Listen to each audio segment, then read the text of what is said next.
नमस्कार, मैं प्रियांशु और आप देख रहे हैं दी ग्लोबल वॉइस। आज हम मौजूद हैं देश के सबसे प्रतिष्ठित शैक्षणिक संस्थानों में से एक दिल्ली विश्वविद्यालय में, जहां इन दिनों चुनावी माहौल अपने चरम पर है।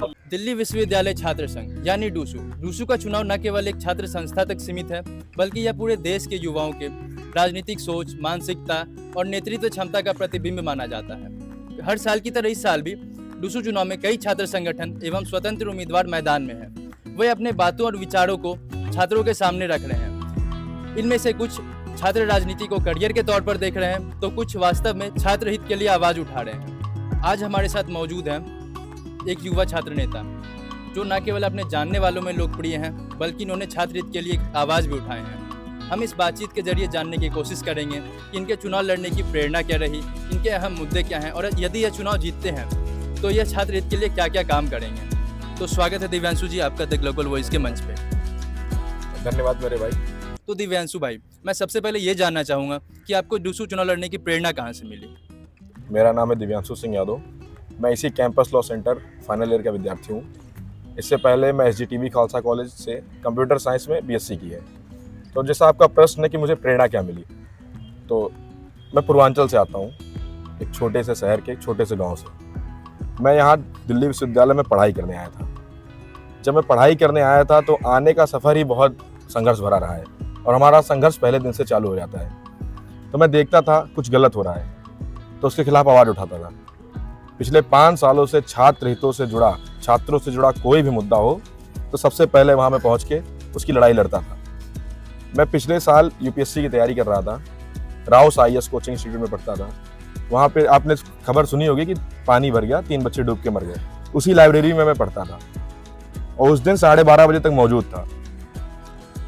तो जब मुझे पता चला, मैं अपनी टीम के साथ वहाँ पे पहुँचा, संघर्ष किया। अगले 5 दिनों तक लगातार प्रोटेस्ट किया वहाँ पे, जब तक गिरफ्तारी नहीं हुई, वो कोचिंग इंस्टीट्यूट सील नहीं हुआ और उन 3 बच्चों को मुआवजा नहीं मिला। उसके बाद साथ साथ मेरे LLB की पढ़ाई भी चल रही थी। मैं विश्वविद्यालय आया तो मेरे साथियों ने, जो मेरे साथ खड़े हैं, जो सीनियर्स, जो जूनियर्स, जो मेरे दोस्त हैं, उन सब ने कहा कि जब आप सारी लड़ाई लड़ते हो, आगे आगे खड़े रहते हो, हर जगह गलत के खिलाफ बोलते हो, तो आपको डूसू का चुनाव लड़ना चाहिए। तो मैंने कहा कि मैं आम छात्र हूँ, आम परिवार से आता हूँ, कैसे करूँगा ये सब। डूसू का चुनाव बहुत बड़ा होता है। तो उन्होंने कहा कि आप चुनाव लड़ो, हम आपके साथ हैं, हम सारी व्यवस्थाएं आपकी करवाएंगे। तो जो साथी हैं मेरे, जो जानने वाले हैं, जो मेरे सीनियर्स हैं, उन्हीं के दम पे चुनाव लड़ रहा हूँ और वहीं से मुझे प्रेरणा। दिव्यांशु जी, सब ये जानना चाहेंगे कि कब से आप सक्रिय हैं छात्र राजनीति में। छात्र राजनीति या छात्र हितों के लिए मैं दिल्ली विश्वविद्यालय में जब से एडमिशन लिया उस दिन से सक्रिय हूँ। कोई भी मुद्दा हो, कोई भी आंदोलन हो, छात्र हितों से जुड़ा कोई भी चीज़ हो, सबसे आगे मैं वहाँ मौजूद था। इस बात का वेरिफिकेशन, सत्यता आप दिल्ली विश्वविद्यालय में पढ़ने वाले किसी भी व्यक्ति से, किसी भी छात्र से पूछ सकते हैं। तो दिव्यांशु जी, आप ये बताइए कि आखिर दिल्ली विश्वविद्यालय के छात्रों की समस्याएं हैं क्या। छात्रों की अनेकों समस्याएं हैं। जैसे आप यहाँ पे मौजूद हो अभी, ये कैंपस लॉ सेंटर की एक पॉइंट है, मेरे ही कॉलेज का पॉइंट है। आप सभी अपना फ़ोन उठा के देखो, किसी के फ़ोन में नेटवर्क आ रहा है क्या? एक यहाँ पे DU वाईफाई करके आता है, आप वेरीफाई कर लेना। अभी कॉल मिलाओगे तो आवाज़ नहीं आएगी। वाईफाई लिख के आता है DU का, कनेक्ट करोगे कनेक्ट नहीं होगा। तो हम दिल्ली, अपने देश के सबसे best of the best university में बैठे हैं, और वहाँ का छात्र अपने विश्वविद्यालय परिसर से बात नहीं कर सकता। अंधेरा होने वाला है, अब देखो कोई स्ट्रीट लाइट जल रही है? कुछ नहीं जलती। सफाई है? नहीं है। मेट्रो पास का मुद्दा है। यहाँ जितने हमारे साथी हैं जो दिल्ली के बाहर के हैं, पूर्वांचल के हैं, उत्तर प्रदेश के हैं, बिहार के हैं, झारखंड के हैं, उनको यहाँ रहने की समस्या है, खाने की समस्या है। किसी को याद नहीं होगा यहाँ पे हॉस्टल का आखिरी कमरा कब बना था।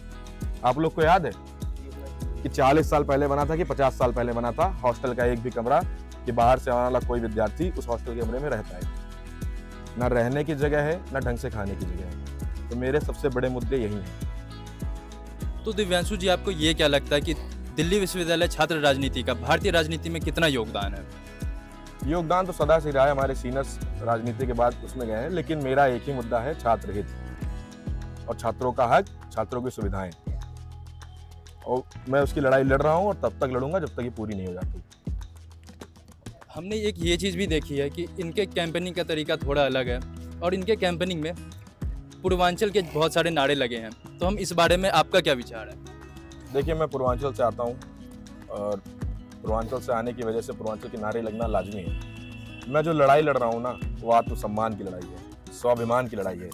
क्योंकि पूर्वांचल से आने वाला जो छात्र है, दिल्ली विश्वविद्यालय में कदम रखने के बाद से डिग्री मिलने तक, तब तक संघर्ष करता है। सबसे पहले जब वो दिल्ली विश्वविद्यालय आता है, पहले दिन कोई पीजी फ्लैट ढूंढने जाता है, क्योंकि हॉस्टल तो है ही नहीं यहाँ। जो है एक फर्जी संगठन है, उसकी साठ गांठ से वो हॉस्टल के कमरे दे देता है। छात्र जाता है, किसी कमरे लेने जाता है, पीजी में जाता है, हॉस्टल में जाता है, फ्लैट्स में जाता है, तो उससे कहते हैं कहाँ के रहने वाले हो। जैसे वो अपना स्थान बताता है, कहता अच्छा बिहारी है। आधी जगह तो मना भी कर देते हैं, सोचते हैं कि ये ले ही नहीं पाएगा, उसको संकीर्ण भावना से देखते हैं। दूसरा, हमारी एक बहन है, गांधी विहार एक जगह है, वहाँ पे रहती थी। हमारे ज़्यादातर छात्र वहाँ पे रहते हैं क्योंकि वो थोड़ा अफोर्डेबल है। तो उसके पिताजी की मृत्यु हो गई, वो गांव चली गई थी, 2 महीने का वो किराया नहीं दे पाई। जब वापस आई तो ब्रोकर, मकान मालिक, ब्रोकर की वाइफ, मकान मालिक की वाइफ, एक और आदमी मिलके उसका सारा सामान बाहर फेंक दिए, उसको थप्पड़ मारे। जब मुझे पता चला तो मैं अपनी टीम के साथ वहाँ पहुँचा और उसको न्याय दिलाया। ये जो सेंट्रल लाइब्रेरी आप देख रहे हो, यहाँ पे हमारे CLC फाइनल ईयर का एक स्टूडेंट पढ़ाई कर रहा था। उसके ऊपर जातिगत कमेंट किए गए, क्षेत्र के कमेंट किए गए। यहाँ का लोकल गार्ड लोकल छात्रों के साथ मिलकर उससे मार पिटाई की गई। तो वहाँ पे मैं अपनी टीम के साथ पहुंचा, उनकी लड़ाई लड़ी। तो मैं पूर्वांचल के छात्रों की आत्मसम्मान की लड़ाई लड़ रहा हूँ, उनके न्याय की लड़ाई लड़ रहा हूँ कि उनको न्याय मिलना चाहिए, उनका आत्मसम्मान वापस मिलना चाहिए, स्वाभिमान से उनके खिलवाड़ नहीं करना चाहिए।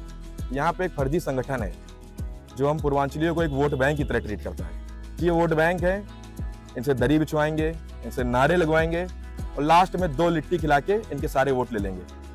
पीछे रामजस कॉलेज है, उसी में एक प्रोग्राम करेंगे, नाच गाना करवाएंगे और कहेंगे पूर्वांचल पे हमारा कब्जा है। तो मैं इन फर्जी संगठनों को और सबको बताना चाहता हूँ कि पूर्वांचल इस बार एक है, अपने आत्मसम्मान, अपने स्वाभिमान की लड़ाई लड़ रहा है और लड़ेगा पूर्वांचल। एक बात मैं स्पष्ट कर देना चाहता हूँ सबको, इन फर्जी संगठनों को और दिल्ली विश्वविद्यालय के एक छात्र को, और जो भी दिल्ली विश्वविद्यालय डूसू की राजनीति से मतलब रखते हैं, कि इस बार लड़ेगा पूर्वांचल, 100% पूर्वांचल लड़ेगा।